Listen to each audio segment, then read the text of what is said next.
This is the At Non-Tech podcast, conversations about education, technology, and culture, with Dr. Doug Reed and Dr. Matt Stranick. Thank you for joining us.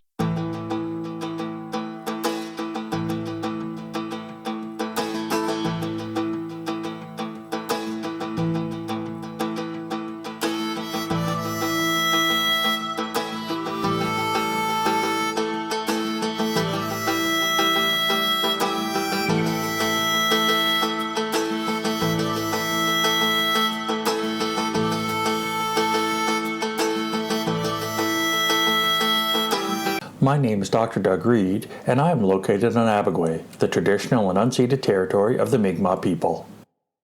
My name is Dr. Matthew Stranick, and I am located in Menakwisk in St. John, New Brunswick, which is situated on the traditional and unceded territory of the Wolastoqiyik Maliseet people.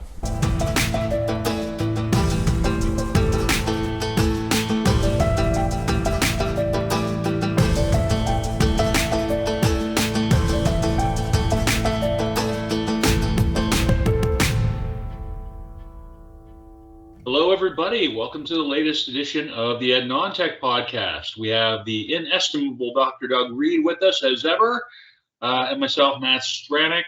Really pleased to see you here. I hope everybody's enjoying the early days of summer, such as they've been so far. Doug, how are you making out with these early, hazy, lazy, crazy days of whatchamacallit? I'm really enjoying the weather that we've had lately because it's been raining pretty nonstop.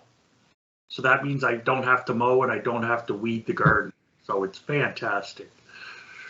So much time and energy to devote to other pursuits, would I dare say indoor activities of various sorts, or is it more just chillaxing properly, sir?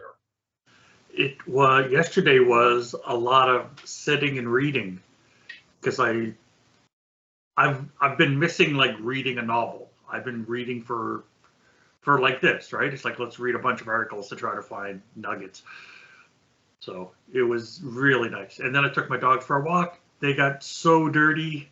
Now my whole house is gritty. So I now know what I do today. Give the dogs a bath and clean everything. You know, having dogs, it's really, my mom has even told me this. She's raised dogs and she's raised children. It's like the same level of mess and chaos and care that's needed pretty much as a human toddler, right? Basically, like fully verbal, mostly knows where to use the bathroom, but not always. It's not dissimilar, man. Well, that's radical, bro. So you told me you were pretty stoked about this particular topic, and I'm going to be legit here in that I'm just looking at the notes for the first time, but that doesn't diminish or otherwise mitigate my interest here, because when I read this title in the Word document, I started thinking, postmodernism, perchance. Do I know enough about Foucault? Do I know enough about Diderot, or thereabouts, right? I mean, these sort of adjacent people. You start talking structure, post-structure, and there's this whole area of discourse, which I know sort of on the face of it to sort of say, okay, this reminds me of some things, but I'd be really interested to know where you were coming from with it, sir. Sure. So what I've titled this is Leveraging Structures in Education, because I went back and forth on about 4 different titles, and it's like, why? Let's just pick one and move.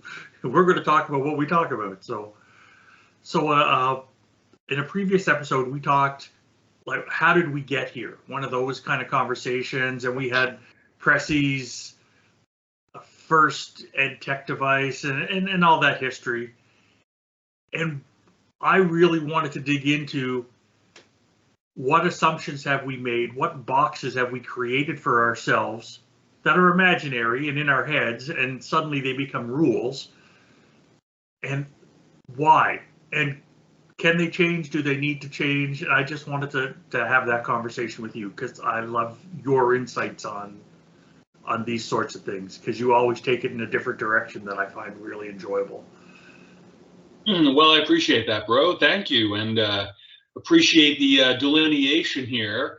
Certainly, the difference in perspectives. We got this kind of overlapping in that we're middle-aged, super educated. What do you call it? Atlantic Canadian white guys, basically, for want of another term. But it's really the differences, right? Again, it's sort of the Venn diagram is how this podcast shows up, the center point, and then it's the outer, stuff outside that you can sort of draw into it. That to me is kind of interesting and dynamic, and that's kind of what's cool about any creative endeavor, as I've been experiencing with these podcasts lately, and even the interviews, right? So everybody's got like this creative thing that they do in some way or other, and it's just been really, I don't know. I think what you come up with here for a topic is in keeping with the similar, the trajectory of the show, and particularly vis-a-vis some of these interviews. So that's awesome, man. So we got here Wahlberg from 1967. What do you got to say about that, Brent? So just before we get there, Sure. I have some questions that were in my head. I don't expect us to get answers, but some of my questions were, how did we get here? Like I've taught I worked at several different post-secondaries, and semesters are 12 weeks long, 13 weeks long, 15 weeks long, 16 weeks long, 39 hours, 45 hours. Who made that up? Like, how did we determine what that was? And how come in North America there's 2 semesters and then the other stuff that gets squeezed in? Because I had a friend working in the UK and they had 3 full semesters. So they never had empty buildings, right? They didn't have a couple of months of nothing going on. And I'm just wondering, how did we end up here? And then I dug into that a little more because I can't help myself. And I wanted to dig into that stuff. And other than like Paulo Freire, Pedagogy of the Oppressed, the structural components were missing this week. So I don't know if I was using the wrong terms. Oh, no, man, that's awesome. So you're talking structural as in facilities, like buildings? Not even. I'm talking like infrastructure, like why does semester start September 1? Or maybe it doesn't. Why does school end on June 30th? Because I know some places June ends on June 1st. Organizational and institutional norms, arbitrary holdovers from whatever remnants of a pre-industrial academic culture, Euro culture, let's be clear, that it emerged from, sure, with all the colonial baggage that comes along with that from, the perspective of basically anybody that isn't white European. So, no, man, that's legit. That's very cool. So again, I think that's sort of, I think there's a lot of places we could go with this, and I think you've really hit on a compelling, I don't know if gap is necessarily what we're going to call this, but certainly an area that warrants further exploration vis-a-vis the resources that we can draw to it through our conversation here, pal, because that's what we do. So yeah. That's rad, man. Highly legit. Bro, so anything further before we speak to Wahlberg here? Nope. Yeah, man. So with Wahlberg, because it's 1967, he went back, and as soon as he starts talking about Socrates and Hemlock and exile and all that stuff, and that was a societal structural decision on Socrates, right? He was, what was he? He was ruining the youth or influencing the youth of Athens or whatever the label was that he had. And he had a choice between like shutting up and going away or killing himself with hemlock. And he chose the hemlock because that was the structure. That was his understanding on, well, I walk the walk, I need to talk the talk, and or vice versa. Sorry, talk the talk and then walk the walk. And so when I started digging into that, it's like, okay, so this is a couple of thousand years old. I am not the first person to fall into this rabbit hole and see where it goes. But there was this cool little diagram that Wahlberg talked about, and I included it in the notes. And somebody has taken the paper version of this, scanned it, and posted it online. Like, this was not typed just for this. But when I looked at this list, they talk about institution, role, expectations, class, climate, intentions, behavior, individual personality, dispositions. Where's society in that? Like, where is is institution the part that covers that whole big picture of why are we doing what we're doing, how we're doing it, or where are we coming from? So Wahlberg, I assume it was a guy because it is 1967. So apologies to any women out there. That's not where I'm headed. I'm just repeating the past. Didn't even think about it. So did he ignore it on purpose? Or was this just an invisible box and he didn't notice that that's just the way society was before we started to think more about it? So I'm wondering what your thoughts are on, because as soon as he said philosophical and literary traditions, I know you know a lot more about literary traditions than I do, right? Your brain works that way and you've dug into that before. Well, thank you. Yeah, no, I mean, I think you've I think you're right that this sort of is an interesting sort of case of perhaps, what do you call it, implicit bias on the part of the author at the time, and probably in as much as the, journal in question, the article, the reference, whatever, went through what must have been fairly rigorous peer review at the time. One can assume that such implicit bias likely does speak to a wider, set of a priori assumptions, if you will, within the academic endeavor which produced it. So, nah, man, I appreciate, the reference to Socrates. Okay, you ever see Bill and Ted? Excellent. Many times. So part two, right? Part two is when they go and basically hijack or kidnap historical figures, and Socrates is the correct spelling. There were pronunciation, sorry. Yes. It's the same spelling, but it's Socrates. So that was really, I really wanted to make sure I expressed that. But in truth, though,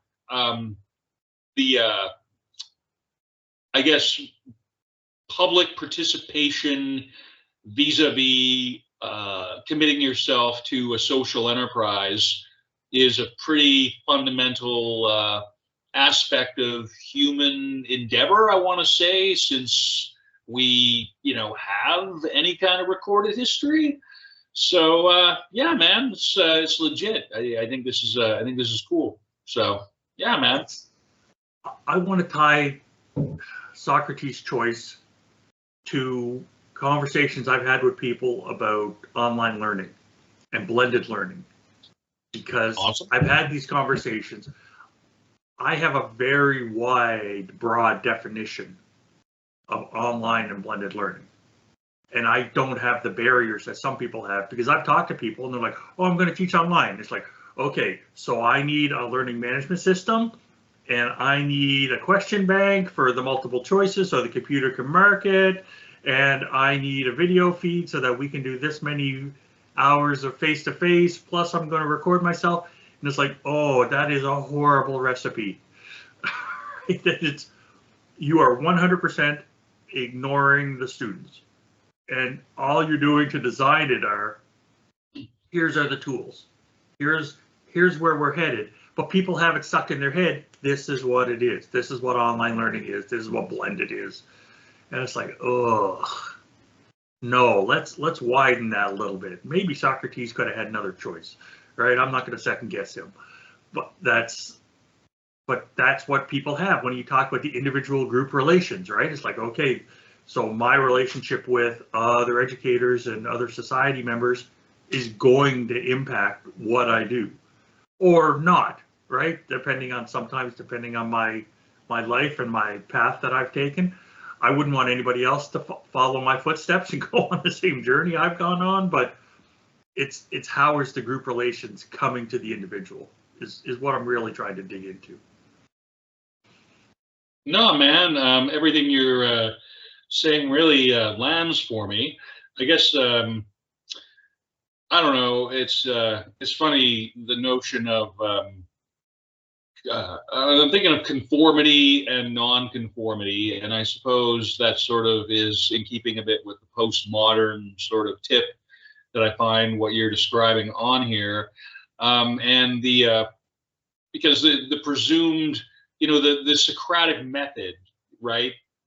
Sort of following questions with more questions is sort of foundational to how we carry out the educational endeavor. And you could say, well, I mean, it's it's not like that's where we have to lay blame for what you were talking about earlier, like the arbitrary scheduling of the academic year, or all of the accoutrements and issues that have emerged as this foundation has sort of built up into this towering edifice, if you will. So when Socrates was sort of rocking it in the Agora back in Athens back in the day, I mean, the whole, he was really just, what do you see around you? He always, the take it back to your basic assumptions. That is what you could arguably say is one of the valuable aspects of the Western approach to education, if you want to say that. Yeah, I mean, I just not knowing, wanting to know. That's how Frank Cronin, a really awesome prof at St. Thomas, put it, who I had when I was doing my philosophy minor as part of my Bachelor of Education roughly 20 years ago. 20, God, 30, good Lord. I tried to cheat myself out of a decade.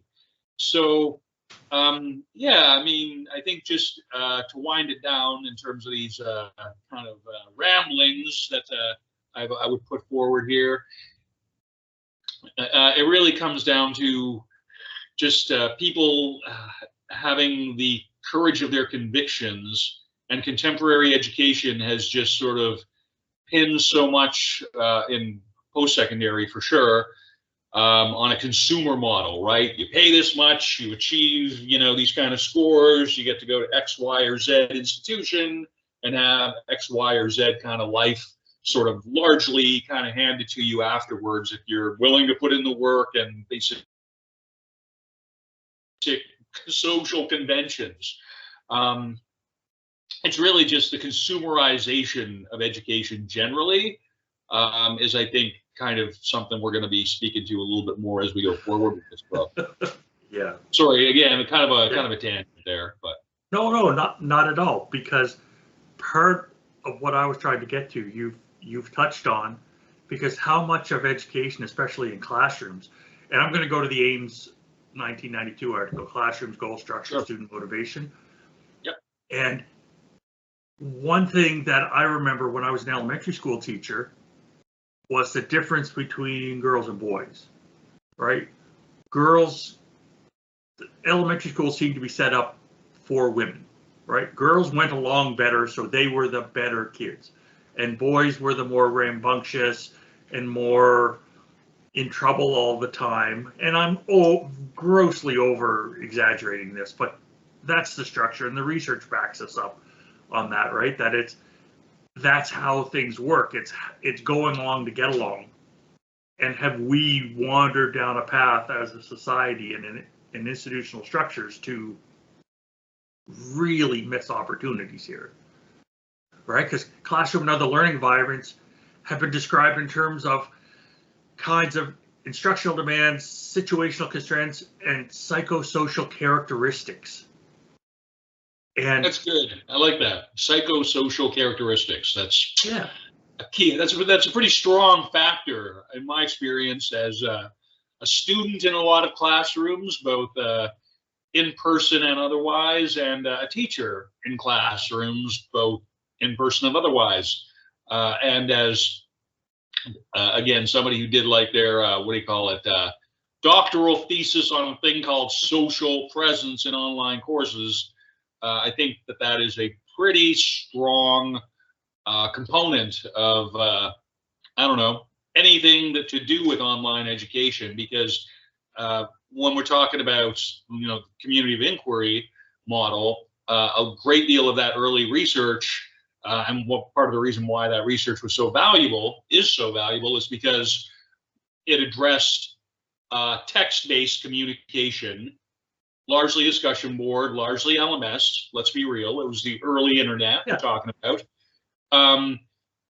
But what it does is it sort of it speaks to the need of because you're limited to text and possibly some image communication, you have to take additional steps to bring the online psycho and social elements that are crucial for learning up. So if you look at it, to speak to your earlier point, in terms of like, well, I got these tools and these sets of activities in the LMS to slot these, students, these FTEs into through the LMS. It's like, again, that's putting the cart well before the horse by about a mile, a country mile. God, is what that is. And so it's just sort of, thinking about it in terms of what is the overall, you have to elevate what you do socially online to get anywhere close to the same natural kind of one-to-one engagement that you get in various ways in a blended and or in-person environment, especially in person. So I totally sort of see the gist of that. If that again, that isn't too much of like an abstract or departure or whatever, bro. No, because I would take that another step.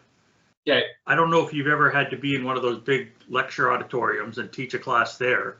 I've enjoyed that. The very few times that I've had a chance to speak in that kind of setting, I've enjoyed that a lot, actually. But you had a very different set of skills needed based on one-on-one or based on teaching online with your text presence to in a small classroom to that, right? Like that is a whole different set of skills going on, and those connections that you make are absolutely going to be different. Absolutely, I quite agree, pal. And one of the structures that I found interesting was I was at an institution and they were building a new building, and there was this big presentation. The architects had finished this, whatever they were doing their presentation on. Here's what it's going to look like. And then somebody said, how many people can fit in those classrooms? And they're like, oh yeah, we built it for, these ones are 60 students and these are 75 students. And somebody at the back was like, we don't have classes that size. I'm like, what do you mean? Everybody has classes that size. No, we don't. Our classes cap at 40. We need classes that are small. We need 25s or we need 40s. We do not need 60 and 75. Can we get more classes instead? And it was that depth of conversation. It was that detail to say, yeah, we don't do that. Maybe that happens at other places, but not here. And it was looking at the infrastructure, because I've been in those rooms, like even at a conference. You go to a conference and you're the last one on Friday afternoon presenting, and there's 3 other people in the room. And one of them's the moderator and one's the other presenter. And then there's the one token person hanging around because they have a late flight, whatever reason it is. So it's just the echoes of, I did all this work and I'm talking to nobody. So it's taking a look at what's the infrastructure and how is that impacting us, and why does this need to be the way it is? I just keep coming back to that. Oh, it's really. Yeah, I knew this was a different topic, because I was digging in and there was just like I didn't have a firm handle on it. This was like a much more jump around and investigate. Let's have a, I don't know. I'm still working through it in my head. It's one of those things. Okay, fair enough. No, man, it's again, I really appreciate that you sort of found something that, to my mind, it's got a lot of question marks around it. It's one of those ill-defined problems. It's one of those wicked problems, which they use sometimes in the business study literature as a term, or in the educational futures sort of sector that I've heard. So it's, or and again, that kind of puts me into the, if you're trying to figure something out, then the process of figuring it out is a lot of your reward, right? It's a lot of like, well, it adds neuroplasticity. It keeps, it's like doing Rubik's Cube or needlework or whatnot. It's just like, so you start with something that's very ill-defined, and that just sort of trying to put a parameter on it causes you to make certain choices and execute in such a manner that, hopefully has value beyond the current moment, right? When I spoke with Stephen Downes, I mean, he really is all about the cognitive function of education. It's really like, if you look at it, from strictly a physical standpoint, it's about the creation of new neural connections vis-a-vis stimuli. So again here, bro, I don't know if any of that lands in terms of what you're thinking is here, but that's just kind of what you put me in the mentality of here, pal. Yeah, no, I appreciate it, because you helped figure out that what I'm doing right now is where my bias is. It's social constructionism, right? Yeah. It's come up with something, do some investigation, then talk, create knowledge on the fly.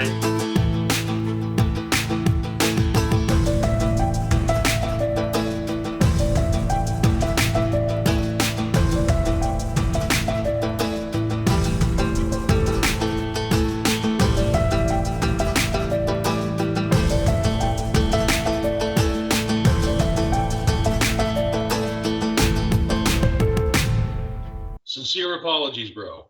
That's good. That's gonna make for a wicked Camtasia point edit. I like throwing those little GIFs.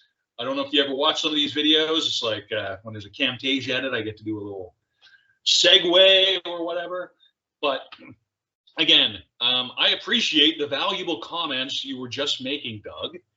Could you please restate it in as much as we just came back from a pretty lit Camtasia edit? Yeah, okay. Briefly, I'm a social constructionist. I make no bones about that. And when you were delving into what you were saying, it was like, oh wow, that's what I'm doing. I'm doing it right now. And it was just one of those aha moments that, oh, I'm being a social constructionist. I did some reading, interacting with a valued peer, and I'm creating my knowledge as I go, and the learning artifact, again, is going to be the notes in this podcast. So while that was not my goal, that is not what the topic was. It was, yep, here's my bias. Here's where I fell into, because I've done enough reading to say, yeah, this is how I learn best. This works for me. So thank you for your comments on that to bring me to that revelation. Revelation Incorporated. It's Sunday. Praise the deity or non-deity of your choice. Bro, I'm feeling the abstraction. I'm feeling the questions behind the questions that inform our further and past questions. And I'm wearing even a post-structuralist shirt, right? Everything falls apart. This is a hardcore band from Minneapolis, Minnesota. Husker Du, legendary. I got one of their tattoos. And I figured out just sort of as I was perusing these notes in advance of our chat, I always, for me, I don't sit well. I don't feel comfortable until you give me like what we're about and, you know, sort of the proper title, but until I can kind of slot it into I need the musical selection because that will be the title, and therefore from there a theme, and from therefore a visual schema, if you will, to inform the media elements in true social constructionist fashion, as we've come to express through not just practice, but through theory, as well as artifacts, you know. And so the name of the episode is going to be 8 Miles High, because I think that has to do with structure. And this is from the single. It's by Husker Du. They're covering a song from the 60s by the Byrds, 8 Miles High. 80s, so we're talking 80s hardcore pioneer punks playing a cover of a psychedelic 60s nugget by the Byrds. And so hence, you know, the Byrds, because this is like from the cover of that single. Folks, I've heard ask of the for any Byrds. of that, and yet you got it. So there you go. There you go, Doug. Academic-ish aspect of this, and yet, sir, and yet. So that makes me feel better, because it's the Good. borrowing from the past to make it newer, and here's the structure and here's how we're going. So it's another example for me. I want to jump into the Van den Oord and Van Rossum 2002 article that I found, and they're talking about the role of characteristics and social structure in the group. And they keep talking about how social adjustment is likely to be influenced by a wide variety of factors. And what are are we looking at all the factors when we dig in? Or is the structure of post-secondary and academic publishing now so thin sliced that we don't get to look at all the different factors? Because why can't we do some data collection, and then instead of publishing one great article that's nice and deep and everything's there, it's like, go read my 9 articles where this one talked about this factor, this one talked about that factor, this one talked about the other factor. And it's like, I understand why we're doing it. I know what the infrastructure is behind it. I don't like it. I firmly don't like it. You're speaking of public. You're speaking of publish or perish. You're speaking of, like, you know, and it's very much, you're hired to teach. You're hired to do research. We really, really, really, really value the research. We pay more to researchers.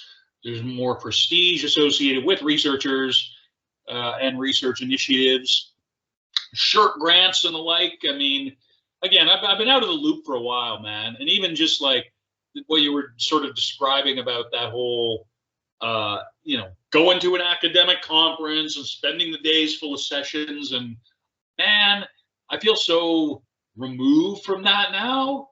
And I just think like the urgency about it. And I just like, I understand people need to like sort of get together and chat and stuff, but I just think, man, there's so much resources that goes into that. There's so much like catering, and that's why, let's be clear. I mean, I loved going to conferences because I'm like, food budget, hospitality budget, get to talk about my nerd things to my top nerd people from all over the world, and my, you know, and everyone thinks I'm smart, and everyone like, it's just, come on, man. It's like, I like it too. I do enjoy it too. And I've gone to some rad conferences, Europe, United States, Asia. I mean, it's, I know it and I get it, but just my standpoint on it now in like a post-COVID, you know, recession almost-ish kind of economy, whatever it is now that we're in. It's just, I don't know, man, like a bunch of academics getting together, eating hospitality and travel budget to talk about their stuff. It's just, like what's even the benefit of that? Because I think like the online conference model is actually perfectly serviceable for about 75 to 80%, unless your job relies on physical demonstrations of shit because that's your discipline. I mean, really, just, yeah. Anyway, bro, tangents, I got them. It's not just sour grapes because I'm not an academic lately either, I don't think. No, but you're still active, right? We're doing this, and you're reaching out and you're having those good conversations with people. And I know at conferences, I always got told, oh, it's the networking. It's the people you talk to at the coffee break. It's the people you talk to at lunch. And it's like, story of just like, yeah.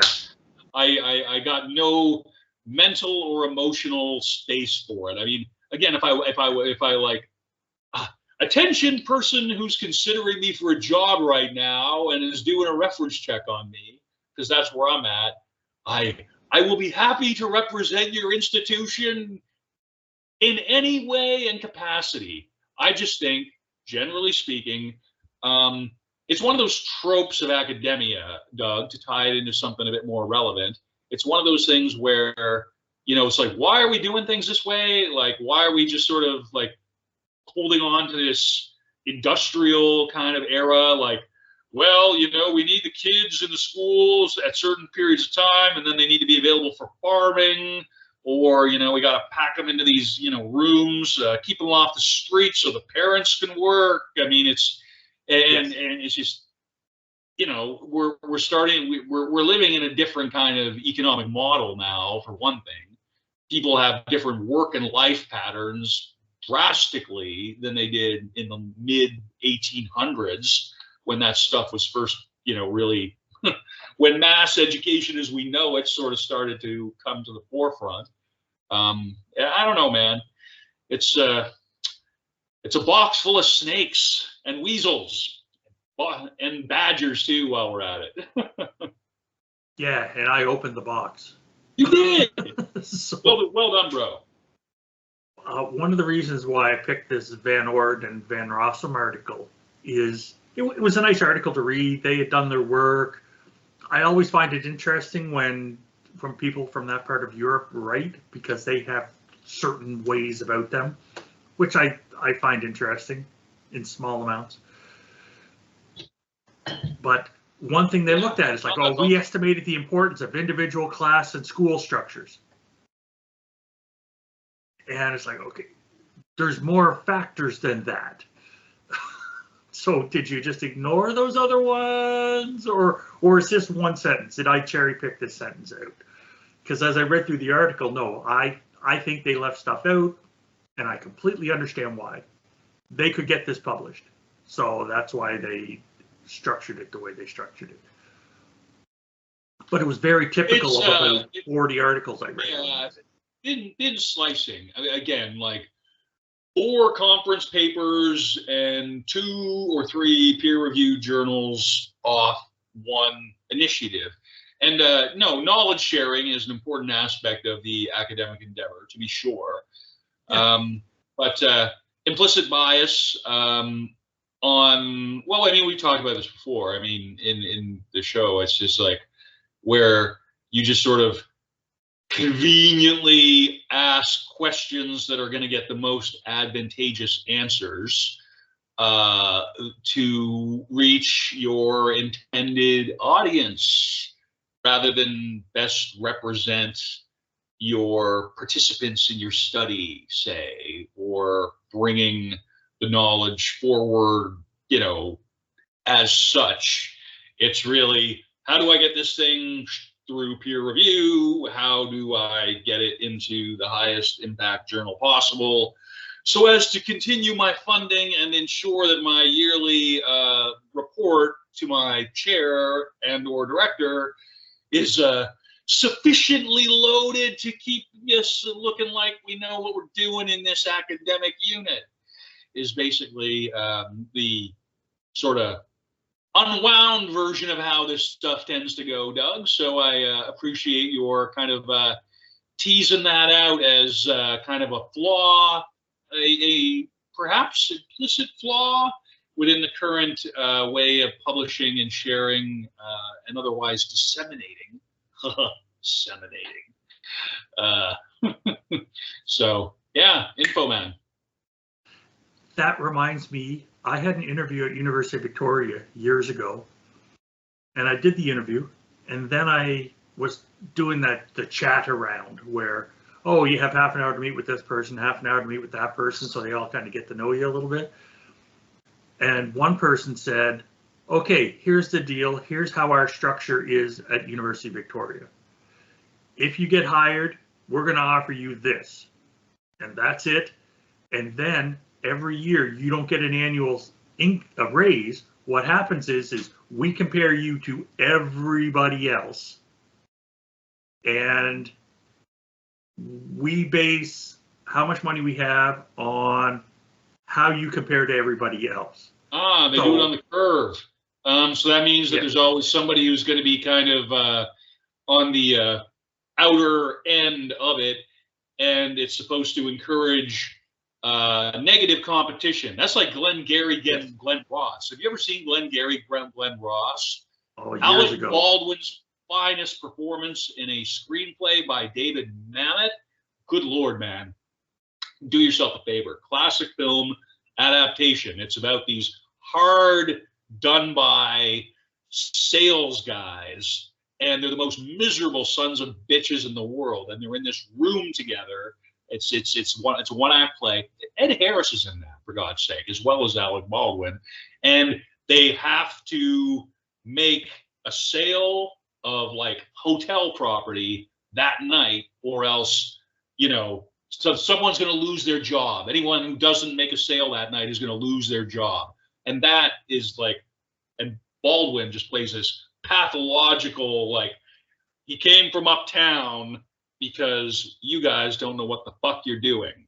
You know, it's sort of that mentality, right? Like, we're going to, you know, throw you in a bag with a snake, a monkey, and a dog, and the three, and whoever comes out, you know, the least dead is gonna, you know, de facto get the salary increment. Sorry, bro. That was tangential beyond tangential. But it wasn't. It typified. So the instant he told me that, he said, here's the deal. He goes, if you're the person offered the job, I want you to know this up front, because I do not want to waste my time talking to a whole bunch of people to find out, then tell them this, and then have them say no.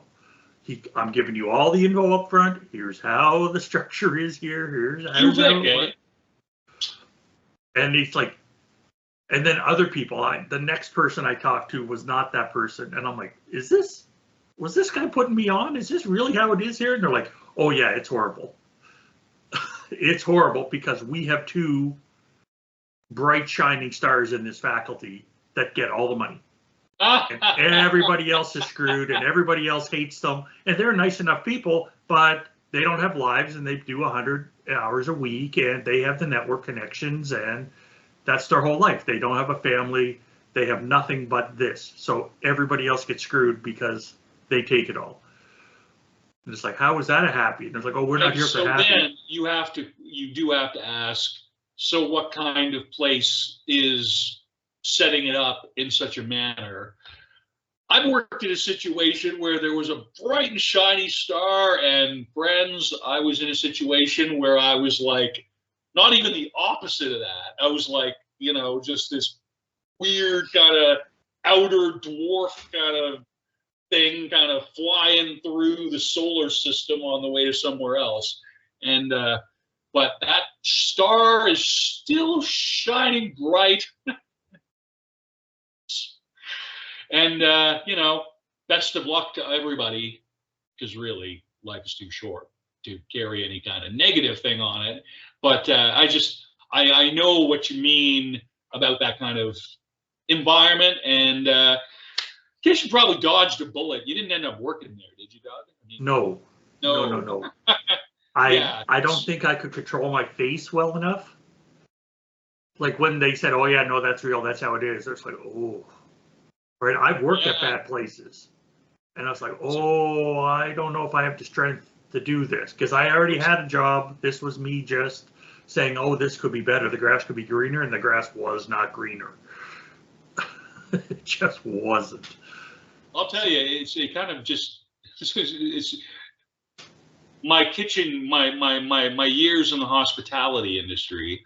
I worked in restaurants. I worked in restaurants starting McDonald's when I was 15, and intermittently until almost I was 30. You know, when I worked my last restaurant job, but it was always back of the house. You know, like it was always dish pit, line cook, whatever. I did like one kind of thing for waitering at the Fredericton Voice Farmers Market. You know, just what that was like one Saturday. You know, that was it. That was the whole thing. But it was always just like, you know, the people who go out front of the house. If you have this, like you have to, or people who do retail professionally, right, for a long time. That would be beneficial in the kind of situation. Because what they're looking for in that kind of situation is somebody who can, well, it's just utterly lovely. It's utterly, you know, it's just, I've been told by people in my life, I mean, you must have been told by people in your life, Doug. I mean, it's just like, can't you just like be, it's like, no, I fucking can't, okay? I just fucking can't. It's just I can't sort of.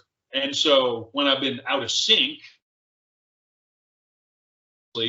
it's like that guy's off, and it's like, yeah, I'm not good at pretending that I'm not when I am, right? And it's been to my own detriment.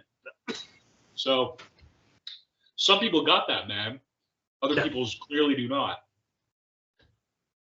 That's exactly it. Anyway, bro, are we on to Sui and Tio yet, or Nope. Bergman et or al. Bergsman and Lulfenegger And Jostel and Schober and et Steele. al. Bergsman et al. There we go. Yes, that's what I said, et al. Et And al. this is a 2013 article, The Role of Classroom Structure in Fostering Students' School Functioning.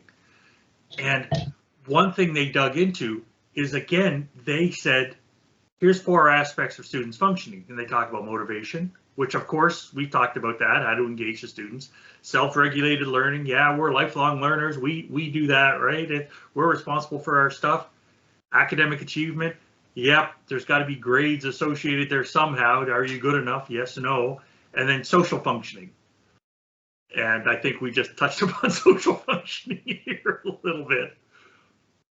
Everything we do is within that context, Doug. I mean, what you spoke to earlier about explicitly sort of through practice vis-a-vis this podcast being somewhat of a social constructionist. And I mean, I did my doctorate on the community of inquiry, which is a socially constructivist paradigm in the first place, and then the social element of the community of inquiry specifically. So that's like even more social stacked on top of social in terms of just, you know, the phenomenon or whatnot. So, I mean, everything we do in this show is philosophically and in execution informed by that consideration, right? Because, you know, how do you reach out to people you don't know, to an audience potentially of in the, you know, low dozens? Hope we're giving ourselves a lot of credit, or you know, 100 plus. Typically, what these videos tend to click at. I don't know about you know, the audio particularly. I don't look at the analytics for that. But it's like, how do you build in that engagement? How do you make it so that people want to come back? Well, I mean, friggin' just be yourself, man, for starters, and importantly, know what you're doing, which. Yeah, it's kind of hit and miss, but we do what we can, right? So, and part of all this, when they talk about their 4 aspects of student functioning, where is the whole component of here's how the school structure works, right? Or is that just embedded in all of those things? There's no investigation into would they work better at a year-round school?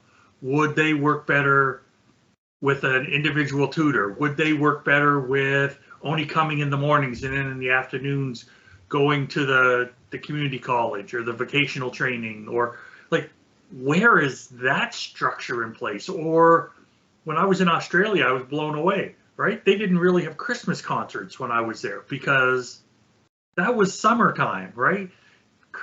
December and January, the students were off because that was their summer.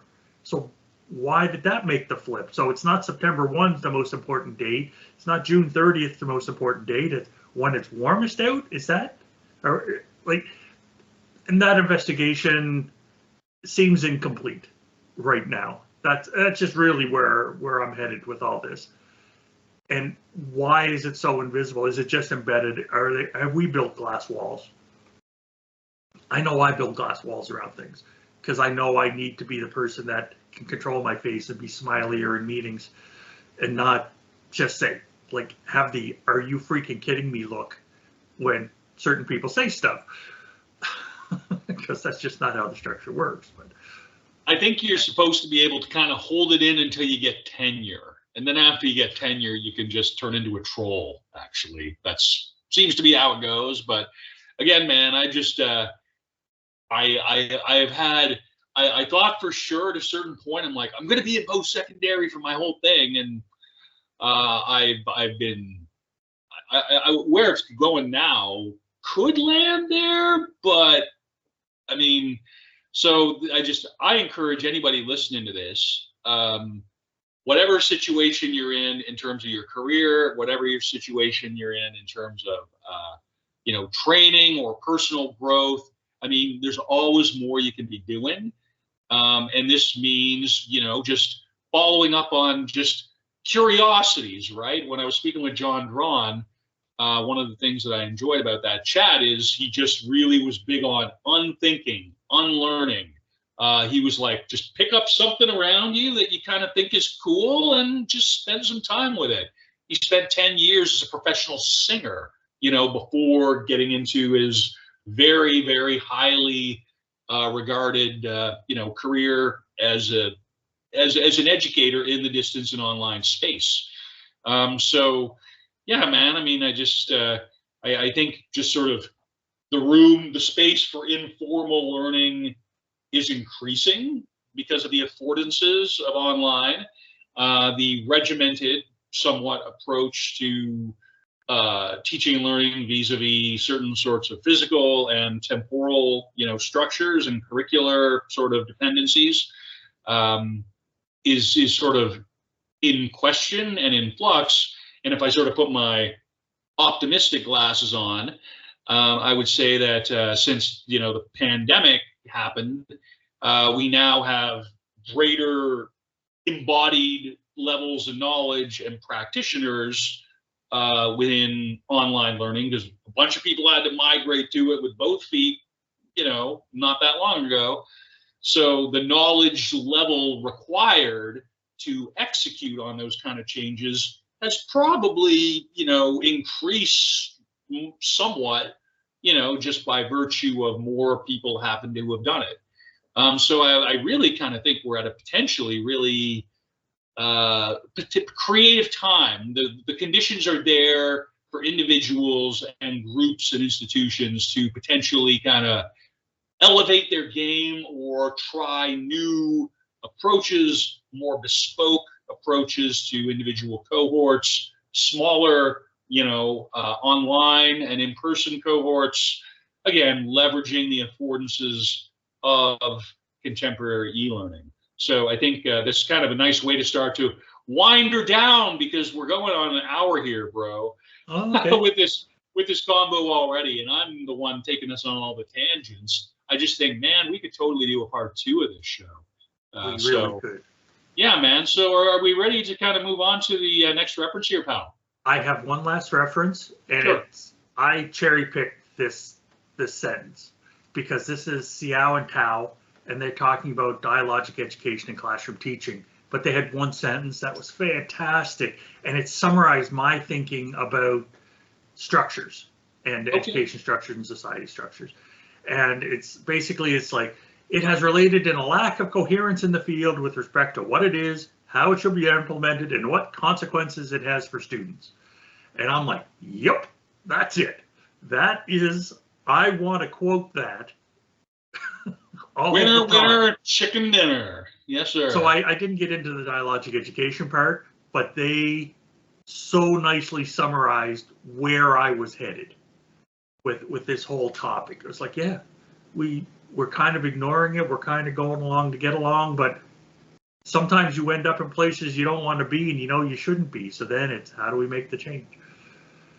Well, I think, first of all, I really appreciate what you just said, but I think what we spoke to earlier about Socrates and the Socratic method, that's what I said, Yes. is actually dialogic, right? I mean, that whole, not knowing, wanting to know, answering questions with more questions that lead you to, hopefully, the benefit, the creation of new, actual, actionable knowledge. So that is dialogic in nature, right? That is the Platonic sort of Socratic approach. So I think we did cover that a little bit, bro. And if not, I kind of horned her in. Philosophy minor for the win. All right, bro. So yeah, it's all good. And now we got some pretty cool graphics. Yeah, my I like the one. I like how I explained sailing to my guests. That's a good one, bro. I have taught people how to sail, and I've had people on my boat when I had my boat. And everything comes down, for me, I boil everything down to safety. If nobody gets hurt, it was a good sail. That's exactly how it works. It's if the wind's too strong and you're not comfortable, we don't go. If the wind's too light, we bob. Right? We just sit and bob. Let's go for a swim, or let's dip our toes in the water. But it's all about, here's how I explain it. I come down to where everything is, right? Like if you've ever seen the boom on a sailboat, that's the part that holds the big sail at the bottom. Yep. And it's called boom because that's the noise it makes when it hits your head. Right. So, yeah, don't do that. If you're going to pay attention to anything, never touch a line or a rope with bare hands. Right? Don't stand up without talking to me. Make sure that, right? It's all of those things for safety. And the structure of the boat and me being about safety determines where we head. And so I'm being an educator. I'm also taking them on adventure. I'm engaging with them and stuff, but it's all of this kind of things. And there's a bunch of stuff they don't need to know. Like the mainsail. It works like an airplane wing. It's technical. You won't understand. Right? But it works. Right? Isn't that great? Or like wrap the line the other clockwise. Right. It's just those types of things. And I really loved this concept because here's the structure. We are all on this boat, and here's what we're trying to do. And giving it that context helps make things more concrete in my brain. So, right. Oh man, that's a good metaphor. A very good, detailed metaphor. And the only other picture, like there's some cool stuff in there that I really like, but there's one that I got years and years ago about the dreaming. And the dreaming is... Sorry, bro. You've used this one before, have you not? I believe that this is the second time I've seen this in the context of the show. It's awesome, and it's extremely awesome, and I'm glad. Maybe I could be wrong. Maybe it's just... You could be right, too. But this is an awesome graphic, and I just horned in on your thing here, bro. But it's awesome. Is what it is. So please continue. But this is part of the infrastructure. Like when you're talking about traditional Aboriginal societies in Australia, this is what they're basing everything off of. Right? This is where they're coming from. And the people that wandered over to Australia thousands of years later didn't get it. And a lot of them still don't. And I'm not blaming anybody, but here's the basis for where we're going, and have we thought about that in our education structures? What really is the basis? Education used to be the structure for, let's give it to young women to do before they got married. They can be teachers. And then they have that one old war vet that gets to be principal forever. And let's get all these factory workers, give them something for their kids to do, right? Like, it's like, what are we really doing here? So that's a bunch of bigger pictures. Yeah. And there's some others. So if you go to the website, Analog Trope /podcast, they're all there.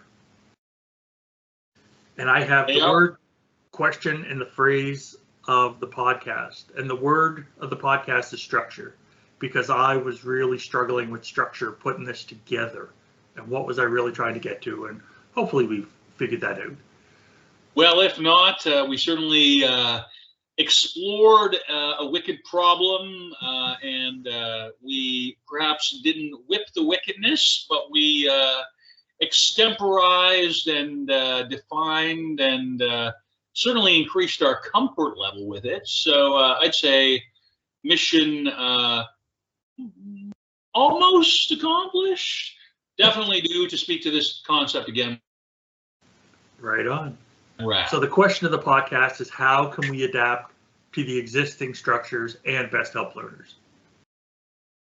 I think a lot of teachers are doing that now. Like, hey, we're stuck.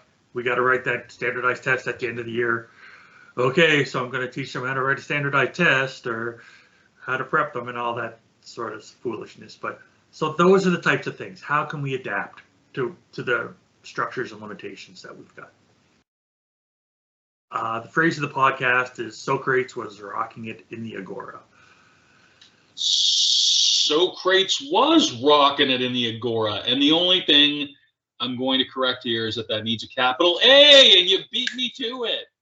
Live in the Google document, friends. I got it up in the other tab, and I was like, the only thing wrong with that is it needs a capital A, and literally, just as I was saying that, I saw Doug's little purple colored cursor in the live Google document switching that out. So this is episode 61, if you don't count the lectures or the interviews. If you count those, we're like, God, up to 70 or something of this. So it's starting to transcend, it's the cognitive, that's what I'm going to start saying it. The cognitive aspects of this are starting to get like more naturally aligned. We almost got like between the technology aspects and just the process aspects, it's almost like we got our tools, but then we got our vernacular, right? Our operational language for using that. And God, the postmodern fun, we could have that. Diderot and Foucault would be like off their rockers about it, friends.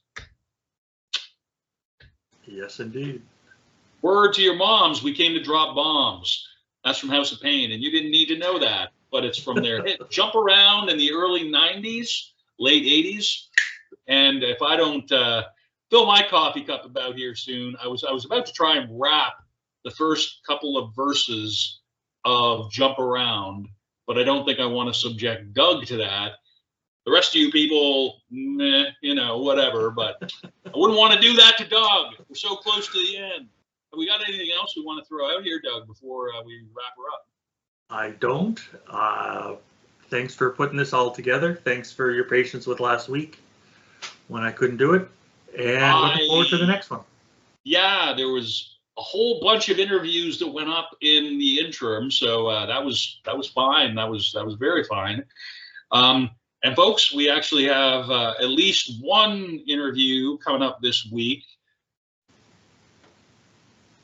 I'm not going to say the name just because I don't want to have to do a Camtasia edit after this thing is up if they happen to bail. But it's going to be lit. And it's at 6 p.m. Atlantic time, Doug, so you can probably do it. It's on Tuesday if you want it. Anyway. Cool. Sounds good. Yeah. Folks, I've enjoyed it. Doug's enjoyed it. Yep. We both enjoyed it. We hope you've enjoyed it. Until next time, friends, take care. Bye for now. Bye, everybody.